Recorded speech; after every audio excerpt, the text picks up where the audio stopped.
Hello, xin chào anh em. Thì đây là mình mới chế cái máy cắt cỏ này nghe không? Chế bằng cái motor 775. Cắt là đã luôn nha anh em. Này mình vừa cắt xong một đống rồi. Đó, chai bằng bình nha anh em.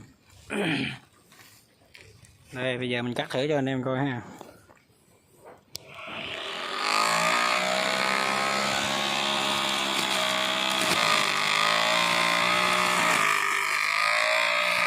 Đó này thấy không? Có mình nè.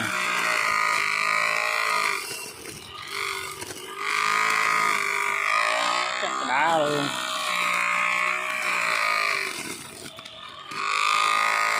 Đó.